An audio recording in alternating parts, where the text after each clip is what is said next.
Welcome to my channel Priya's cooking Tamil. இன்றைக்கி quick lunch box recipe பூண்டு சாதம் எப்படி செய்யுதுன்னு பார்க்கலாம். இந்த ரெசிபி பண்ணுறதுக்கு ஃபஸ்ட்டு கடாயில் கொஞ்சமாக எண்ணெய் சேர்த்துக்கோங்க. எண்ணெய் நல்லா காஞ்சதும் 1 ஸ்பூன் உளுத்தம் பருப்பு, 1 ஸ்பூன் கடலைப்பருப்பு, 1/2 ஸ்பூன் கடுகு, 1/4 ஸ்பூன் சீரகம் சேர்த்துக்கோங்க. இது எல்லாத்தையும் நல்லா பொன்னிறமாக நல்லா பொரிய விட்டுருங்க. இப்போ நல்லா பொரிஞ்சதுக்கப்புறம் 10 பல் பூண்டு இந்த மாதிரி நல்லா இடித்து சேர்த்துக்கோங்க. அப்போ தான் நல்லா வாசனையாக இருக்கும். இப்போ பூண்டு சேர்த்துட்டு நல்லா வதக்கிக்கோங்க. இப்போ பூண்டு இந்த அளவுக்கு நல்லா வதங்கினதுக்கப்புறம் இதில் வெங்காயம் சேர்க்கலாம். ஒரு வெங்காயம் இந்த மாதிரி நீளமாக கட் பண்ணி சேர்த்துக்கோங்க. வெங்காயம் சேர்த்துட்டு நல்லா வதக்கிக்கோங்க. இப்போ இது கூட ஒரு காஞ்ச மிளகாய், கொஞ்சமாக கருவேப்பிலை சேர்த்துக்கோங்க. இப்போ இதையும் சேர்த்து நல்லா வதக்கிக்கோங்க.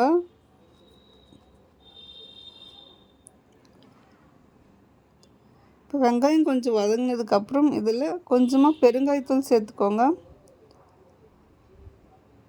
பெருங்காயத்தூள் சேர்த்துட்டு நல்லா வதக்கிக்கோங்க.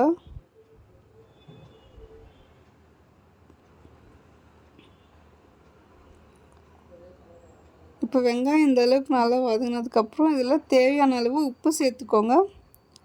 உப்பு சேர்த்துட்டு நல்லா கலந்து விட்டுக்கோங்க. இப்போ வெங்காயம்லாம் நல்லா வதங்கிடுச்சு. இப்போ இதில் மசாலாலாம் சேர்க்கலாம். 1/2 ஸ்பூன் மஞ்சள் தூள் சேர்த்துக்கோங்க. 1 ஸ்பூன் காஷ்மீரி மிளகாய் தூள் சேர்த்துக்கோங்க. இப்போ இது ரெண்டுத்தையும் எண்ணெயிலே நல்லா வதக்கிக்கோங்க.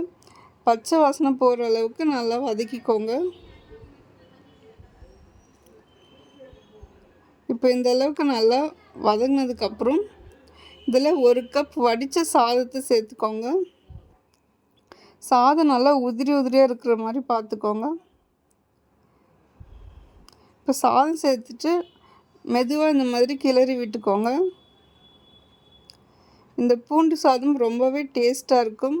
லஞ்ச் பாக்ஸும் கொடுத்து விடலாம். ரொம்ப குயிக்காகவே செஞ்சு முடிச்சிடலாம். இப்போ இந்த அளவுக்கு நல்லா கலந்து விட்டதுக்கப்புறம் இதில் நறுக்கின கொத்தமல்லி சேர்த்துக்கோங்க.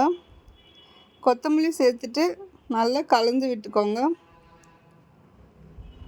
கண்டிப்பாக இந்த ரெசிபியை வீட்டில் ட்ரை பண்ணி பாருங்கள். இப்போ ரொம்ப டேஸ்டான பூண்டு சாதம் ரெடி ஆகிடுச்சு. இப்போ இதை ஒரு பிளேட்க்கு மாற்றிட்டு சர்வ் பண்ணிக்கோங்க. இதுக்கு சைட் டிஷ்ஷாக வத்தல் இல்லை அப்பளம் வச்சு சாப்பிடுங்க. ரொம்பவே டேஸ்ட்டாக இருக்கும். உங்களுக்கு இந்த வீடியோ பிடிச்சிருந்தா மறக்காமல் பிரியாஸ் குக்கிங் தமிழ் சேனலை சப்ஸ்கிரைப் பண்ணிவிட்டு லைக் பண்ணிவிடுங்க.